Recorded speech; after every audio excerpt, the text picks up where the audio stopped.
Bonjour à toutes et à tous et bienvenue dans cette nouvelle vidéo d'Actualis.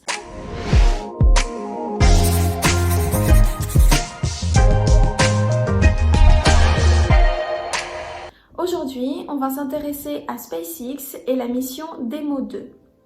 Samedi 30 mai dernier, la capsule Crew Dragon, propulsée par la fusée Falcon 9, a décollé depuis le Kennedy Space Center en Floride. À bord du Dragon, deux Américains, Robert Behnken et Douglas Hurley. La capsule s'est détachée de la fusée pour atteindre la Station spatiale internationale, l'ISS, dimanche 31 mai. L'ISS se trouve à près de 400 km de la Terre et s'y trouve déjà un Américain et deux Russes. La durée de leur séjour n'est pas tout à fait définie, mais le Crew Dragon a une capacité de 16 semaines, soit 4 mois maximum. Cette mission, appelée Demo 2, est surtout une mission d'essai pour SpaceX, car c'est le premier vol habité de l'entreprise d'Elon Musk. En mars 2019 déjà, l'expérience avait été effectuée avec un mannequin, et c'est le succès de cette expérience qui a mené à la mission Demo 2. Et même si la mission était une collaboration entre la NASA et SpaceX, c'est le directeur du lancement de SpaceX qui a donné le go final à cette mission, ce qui montre la hauteur de l'implication de SpaceX. Cette mission était très attendue et même considérée comme historique, puisque c'est la première fois que la NASA envoyait des astronautes en orbite depuis 2011, date de l'arrêt du programme spatial. C'était aussi la première fois que la NASA collaborait avec une entreprise privée pour reconquérir l'espace.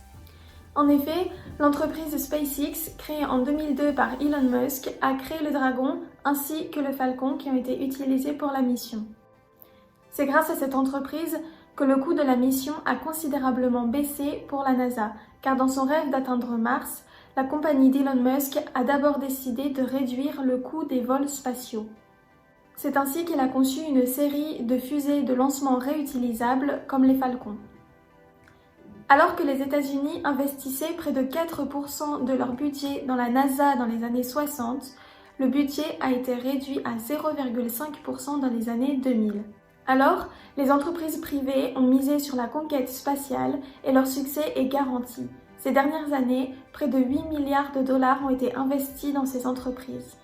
Parmi les plus connus, on retrouve SpaceX, mais également Blue Origin, créé en 2000 par Jeff Bezos, et Virgin Galactic, créé en 2004 par Richard Branson, qui ont pour but de développer le tourisme spatial.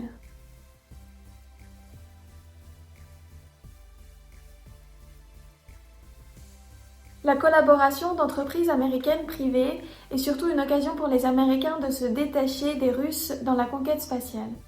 Depuis 2011, et donc l'arrêt du programme spatial, les Américains dépendaient entièrement des fusées russes. La Russie, quant à elle, était le seul pays à pouvoir envoyer des hommes dans l'ISS. La collaboration entre la NASA et les entreprises privées est donc un gros coup dur pour la Russie, qui jusqu'alors avait la main mise sur la conquête spatiale, et donc sur les avancées américaines. La mission Demo 2 est donc une révolution pour les Américains, puisque d'un côté ça leur donne du pouvoir, mais aussi ça leur permet de prouver qu'ils sont toujours dans la course pour la conquête spatiale. Depuis la guerre froide et la course à la conquête spatiale, l'espace est un symbole de suprématie que les Américains ont su manier avec de grands succès, comme avec la mission Apollo 11 par exemple. Au départ, au cœur des rivalités entre les États-Unis et l'URSS, la conquête spatiale s'est révélée être un enjeu majeur, autant scientifique que militaire. En raison des difficultés économiques que connaissent les deux blocs au début des années 70, naît une collaboration entre les États-Unis et l'URSS sur une mission appelée Apollo-Soyouz. Avec la fin de la guerre froide, de nombreux acteurs ont émergé dans la conquête spatiale, avec par exemple l'Europe et le programme Ariane. On peut donc voir aujourd'hui un retour des États-Unis sur le devant de la scène du côté de la conquête spatiale, et surtout, on peut voir que la conquête spatiale 100% américaine est une des priorités du gouvernement américain aujourd'hui. Merci à toutes et à tous d'avoir regardé cette vidéo, j'espère qu'elle vous a plu. N'hésitez pas à aller voir les autres vidéos qui se trouvent sur la chaîne et nous suivre sur les réseaux sociaux. Salut!